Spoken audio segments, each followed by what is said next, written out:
अखंडमंडलाकारं व्याप्तं येन चराचरं तत्पदं दर्शितं येन तस्मै श्रीगुरुवे नमः।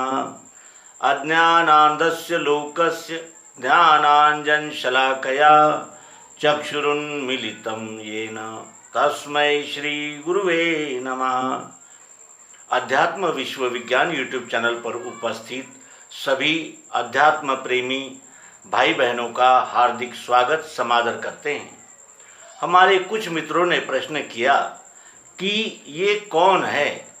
ऐसा प्रश्न हमने श्री मायानंद जी चैतन्य इनके विषय में सुना और ये हमें एक उत्स्फूर्त लालसा जागी कि क्यों न श्री मायानंद जी चैतन्य इनका अल्प चरित्र अपने मित्रों के लिए पुनः प्रस्तुत किया जाए, जिससे श्री मायानंद जी चैतन्य इनके अवतारित्व काल के विषय में इन्होंने किए हुए मानवता के सर्वोच्च जिसे कहते हैं कि सर्व समावेशक सार्वभौमिक और एक विलक्षण ऐसे कार्य के विषय में जनता को, अपने मित्रों को इनके चरित्र के विषय में जानकारी दे दी जाए।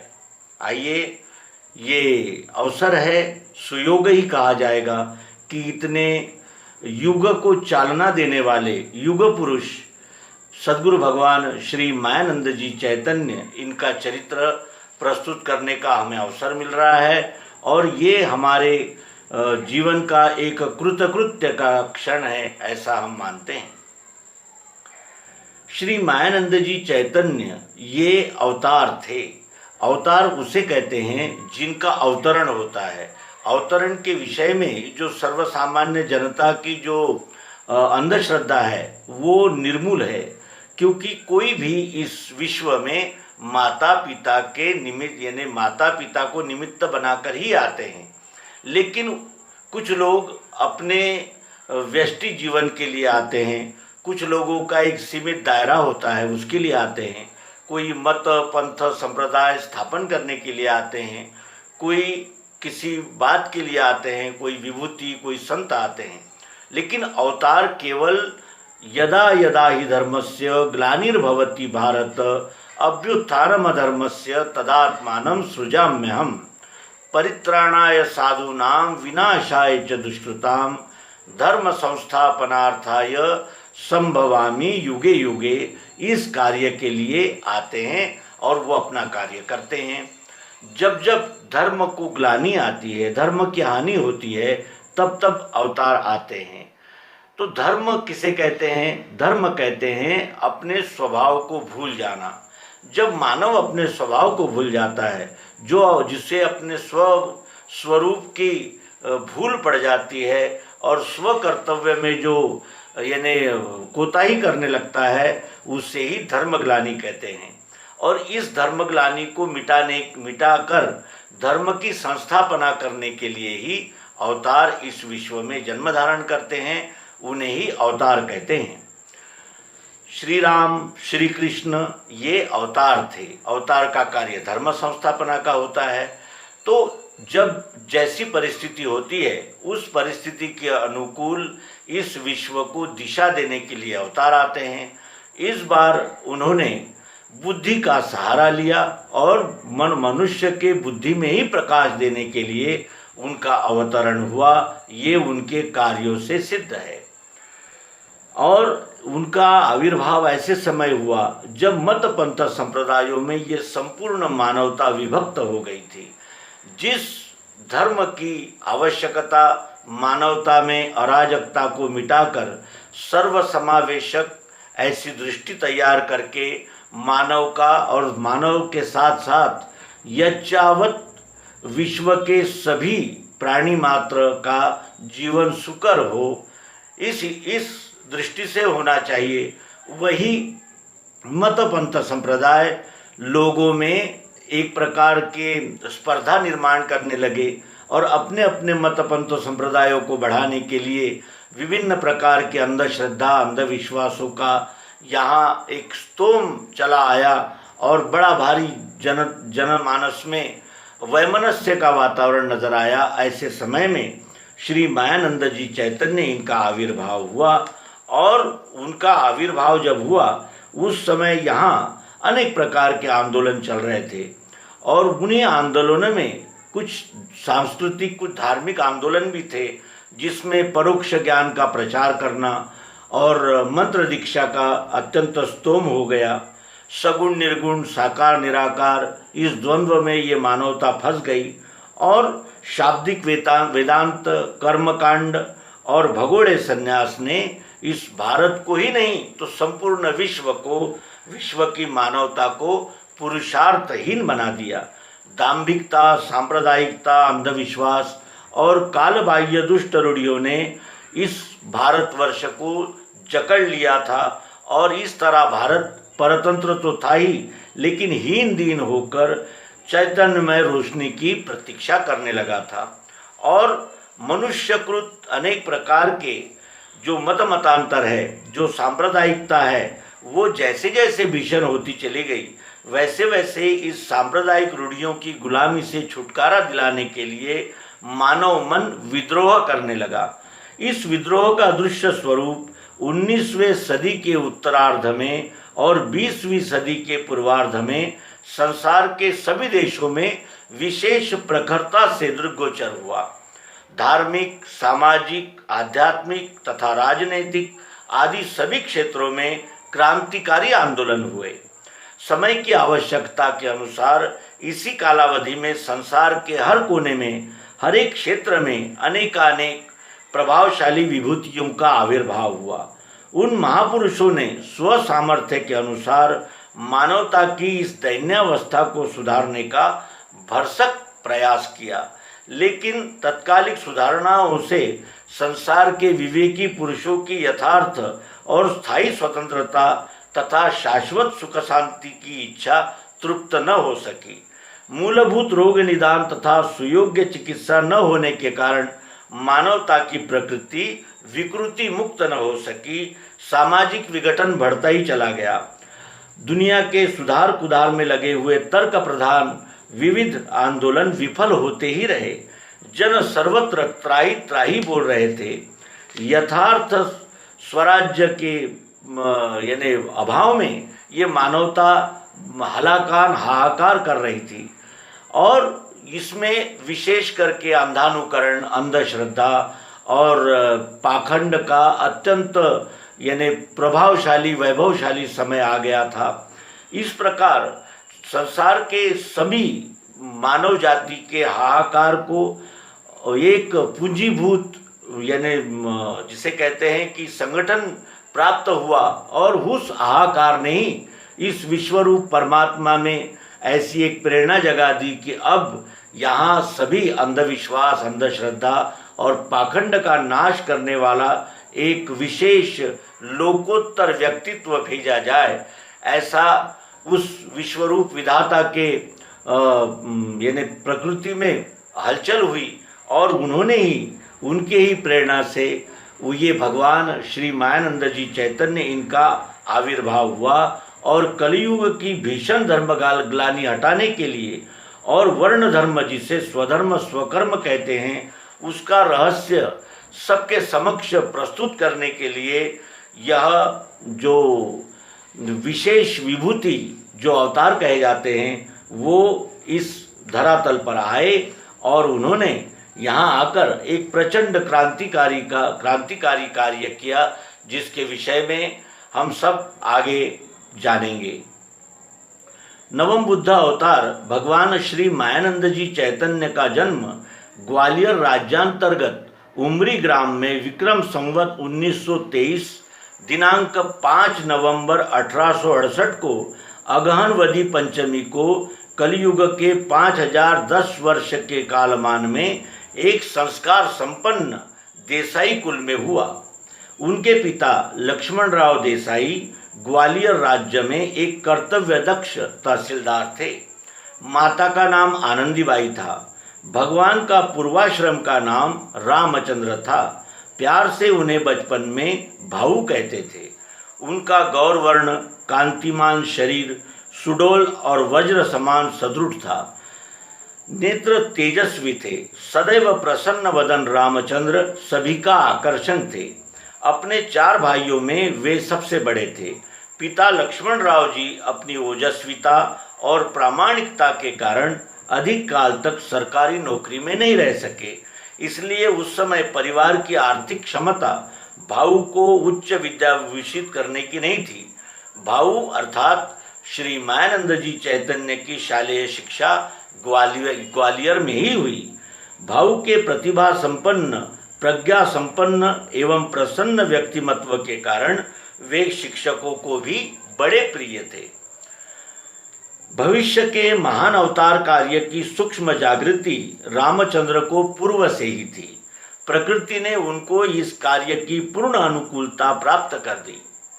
बाल्यावस्था से ही गीता में उल्लेखित दिव्य चक्षु क्या है यह जानने की उनकी प्रबल आकांक्षा थी। इसी खोज में उन्होंने अनेकानेक ग्रंथों का परिशीलन किया।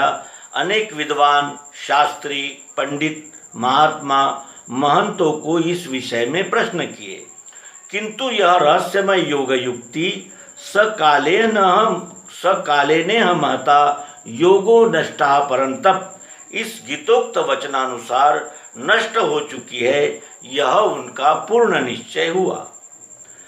सन 1885 में रामचंद्र को पिताजी के साथ वाराणसी जाने का अवसर प्राप्त हुआ। वहां गंगा किनारे दशाश्वमेध घाट पर एक अत्यंत वयोवृद्ध, ज्ञानवृद्ध महान संत स्वामी श्री विशुद्धानंद सरस्वती जी से अल्प समय तक ही उनका सत्संग हुआ। विशुद्धानंद जी के ब्रह्म तेज से प्रभावित हो नतमस्तक होते हुए रामचंद्र ने बड़े ओजस्वी वाणी में उनसे प्रश्न किया कि सब लोग शब्दों में ज्ञान गा रहे हैं, परमात्मा का प्रत्यक्ष बोध कोई नहीं कराता। क्या आप गीता में उल्लेखित दिव्य चक्षु का रहस्य जानते हैं? और यदि जानते हैं तो क्या आप मुझे वह दिव्य चक्षु प्रत्यक्ष दे सकते हैं? 16 वर्ष के युवक का यह मर्मशोधक तेजस्वी प्रश्न सुनकर विशुद्धानंद जी का हृदय कृतार्थता से पुलकित हो उठा। ऐसे अधिकारी विभूति की प्रतीक्षा में ही उन्होंने अपना जीवन यज्ञ अब तक प्रज्वलित रखा था। सामने पड़े हुए एक कंकड़ का अधिष्ठान रखते हुए स्वामी विशुद्धानंद जी ने 2-3 मिनट की अवधि में ही दिव्य चक्षु के रहस्य का उद्घाटन कर रामचंद्र को मनोवांछित दिव्य दृष्टि का अनुभव प्रदान किया तथा उनके अवतारित्व की ओर संकेत किया। दिव्य चक्षु का त्रिपुटी द्वारा संक्षेप में भेद प्रकट करके कहा कि इस बीज का वृक्ष कर विश्व में स्वयं अपना पुरुषोत्तम पद सिद्ध करो।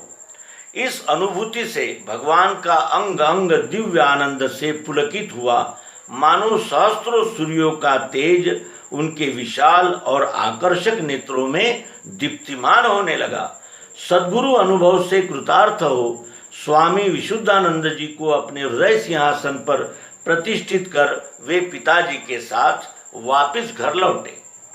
आपका पूर्वाश्रम का अधिकांश समय ग्वालियर में ही व्यतीत हुआ।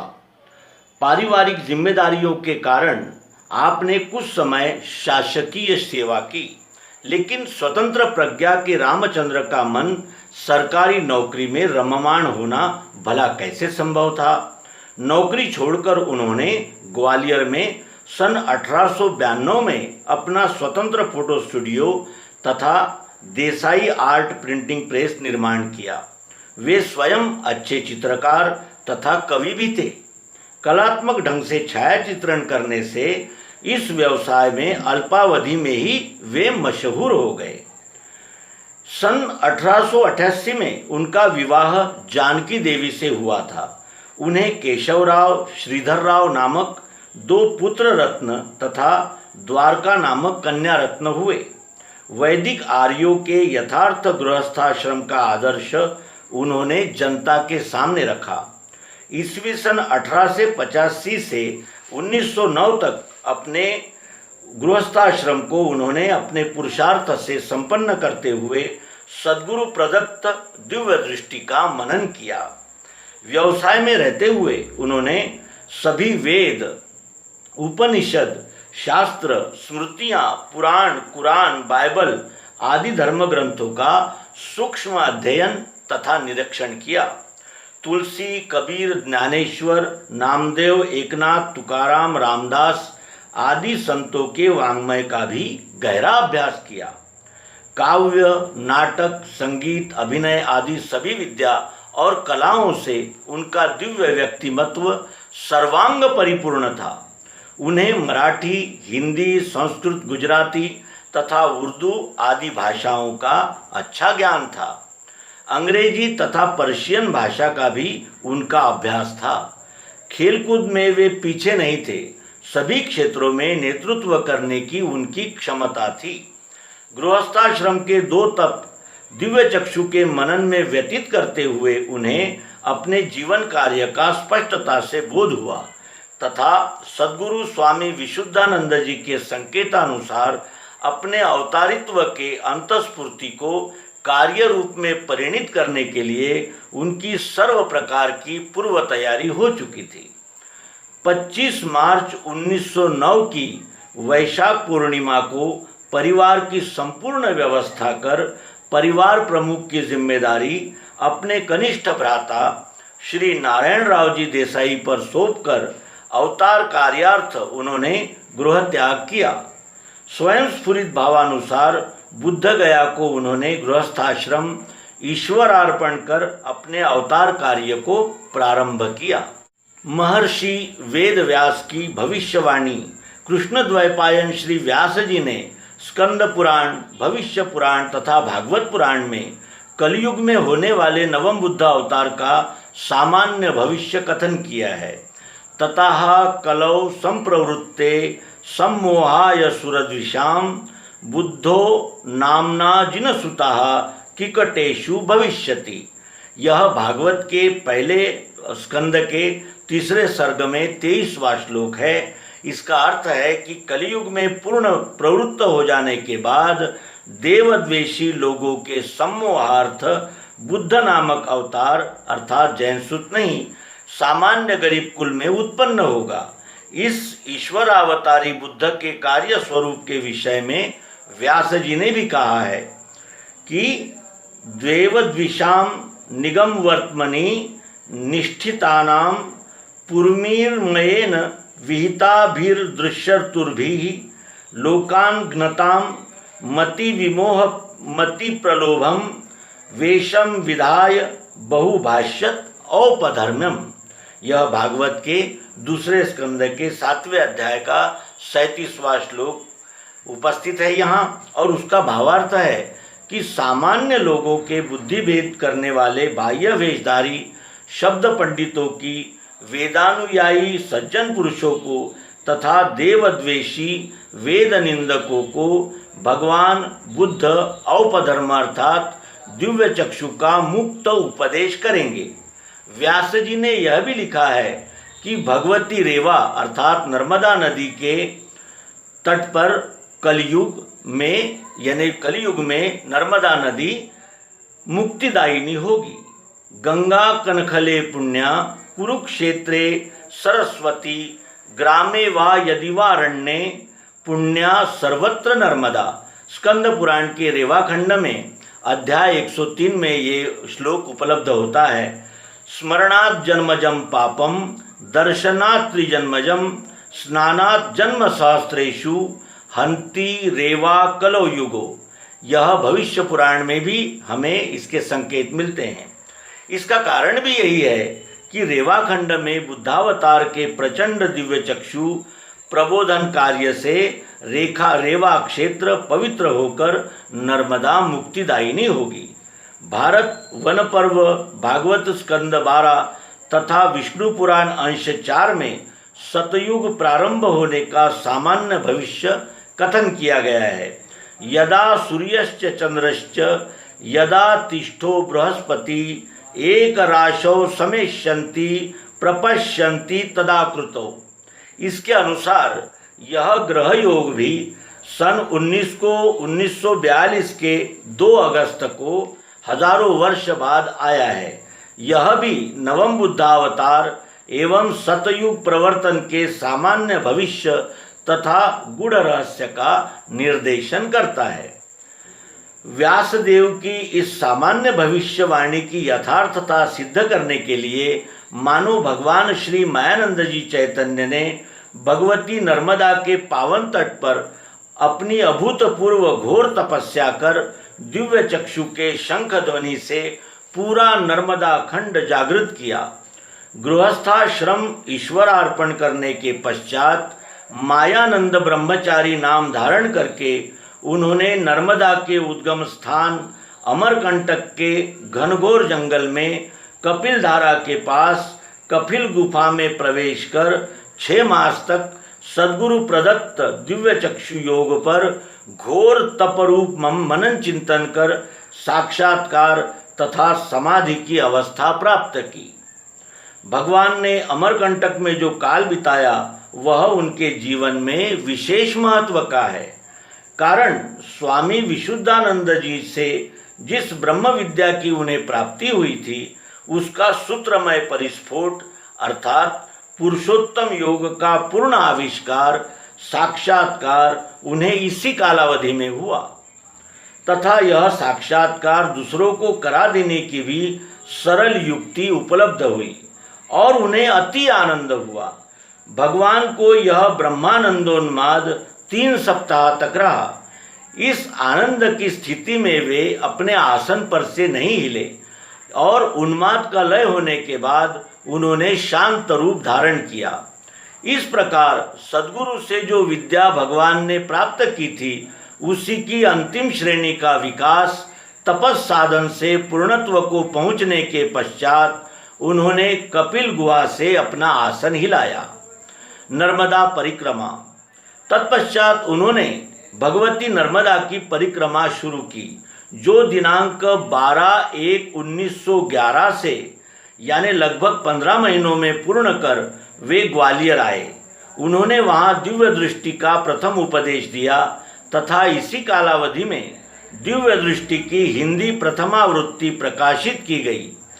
दूसरी परिक्रमा दिनांक 16/1/1912 से प्रारंभ कर दिनांक 14/2/1913 को समाप्त की। इस परिक्रमा में दिव्य चक्षु उपदेश से संपूर्ण नर्मदा खंड जाग उठा तथा नर्मदा अपने योगेश्वर्य को प्राप्त कर यथार्थता से मुक्तिदायिनी हुई। परिक्रमा के कालावधि में उन्होंने परिक्रमावासियों की सुविधा के लिए नर्मदा पंचांग ग्रंथ लिखकर प्रकाशित भी किया। परित्राणाय साधूनां विनाशाय च दुष्कृतां धर्म संस्थापनार्थाय संभवामि युगे युगे। यह गीता के 4थे अध्याय का 8वां श्लोक ग्वाही दे रहा है, प्रमाणित कर रहा है कि साधुओं का रक्षण करने के लिए और दुष्कृत करने वालों का विनाश करने के लिए धर्म संस्थापना के लिए युगों युगों में ऐसे अवतारी पुरुष आते रहते हैं। इस विश्वरूप परमात्मा के अवतारी कार्य की योजना हेतु सन 1915 से 1922 तक उन्होंने दिल्ली, आगरा, मथुरा, उज्जैन, ग्वालियर, पुष्कर, कानपुर, इंदौर, अमलनेर, जलगांव, नासिक, पुणे, बॉम्बे अर्थात मुंबई, जबलपुर, बिलासपुर, नागपुर, मंडला, सागर, होशंगाबाद, खंडवा आदि भारत के सभी प्रसिद्ध स्थानों में दिव्य चक्षु विज्ञान के प्रचार प्रसार हेतु भ्रमण किया। 11 मई 1922 में मध्य प्रदेश के परम पवित्र तीर्थ ओंकार मानधाता जिला पूर्व नेमाड़ क्षेत्र में, जो इस समय जिला खंडवा ओंकारेश्वर में है, पुण्य सलीला नर्मदा के दक्षिण तट पर केंद्रीय अध्यात्म विज्ञानशाला की स्थापना की और लेखन कार्य प्रारंभ किया। ईस्वी सन 5 मार्च 1934 चैत्र शुक्ल 4 चैत्र कृष्ण 4 संवत 1990 में विश्व धर्म अर्थात मानव धर्म की संस्थापना का अपना अवतार कार्य पूर्ण कर वे निज विश्वरूप में विलीन हुए। महाभारत भीष्म पर्व के अध्याय 25 से 42 तक 18 अध्यायों का अनुपम प्रसंग संस्कृत भाषा में गीता नाम से प्रसिद्ध है। भगवान ने गीता के अध्ययन और उसके तात्विक सिद्धांत जन सामान्य को पढ़ने समझने हेतु मराठी भाषा में छंदबद्ध रचना दिनांक 20/10/1912 को पूर्ण की थी। गीता के रहस्य एवं विवादपूर्ण सभी सिद्धांतों का यथार्थ तथा व्यावहारिक दृष्टिकोण इस ग्रंथ में रखा गया है।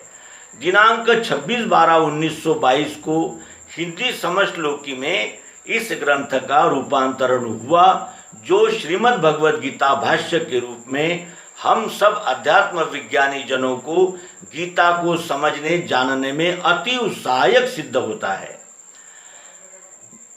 इस श्रीमद् भगवद गीता भाष्य की विशेषता है कि संस्कृत श्लोकों के साथ हिंदी में श्लोकों का उपलब्ध होना, और इस तरह भगवान की इस अनुष्टुप छंद की यह हिंदी रचना ओज प्रसाद माधुर्य आदि काव्य गुणों से परिपूर्ण तथा अत्यंत सरल सुबोध शब्दों में गीता के अधिष्ठान अर्थात विज्ञान निष्ठा को प्रत्यक्ष कराने वाले हैं। उसी तरह भगवान श्री मायानंद जी चैतन्य इन्होंने चमत्कार निर्णय, वैदिक भागवत आदि ग्रंथों का लेखन किया, जो केंद्रीय अध्यात्म विज्ञानशाला मानधाता ओंकारेश्वर जिला खंडवा मध्य प्रदेश में उपलब्ध है। आप सभी से अनुरोध है कि आप उपरोक्त स्थान पर पत्र व्यवहार पत्राचार करके इन ग्रंथों को प्राप्त कर सकते हैं और विश्वरूप परमात्मा का प्रत्यक्ष यथार्थ दर्शन सद्गुरु योग युक्ति सर्वांग द्वारा प्राप्त कर सकते हैं। भगवान श्री मायानंद जी चैतन्य इन्होंने सर्वांग योग नामक माइक्रो पुस्तिका में विश्वरूप परमात्मा से इस पिंड का मिलान, इस पिंड की एकात्मता सिद्ध की है, जो हम सब अध्यात्म विज्ञानी जनों के लिए अध्यात्म, धर्म, ईश्वर आदि विषयों के जिज्ञासुओं और मुमुक्षुओं के लिए अत्यंत मौलिक स्वर्ण अवसर कहा जाएगा। तो मित्रों, इस तरह हमने श्री मायानंद जी चैतन्य इनके जीवन वृत्तांत का यथामति यहाँ प्रस्तुतिकरण किया। श्री भगवान का विस्तृत चरित्र ग्रंथ उपलब्ध है, जो हिंदी में श्री दीवा मार्डिकर और मराठी में सखाराम पंत निजसुरे इन्होंने लिखा और प्रकाशित किया है, जो विज्ञानशाला से उपलब्ध है। धन्यवाद। नर्मदे।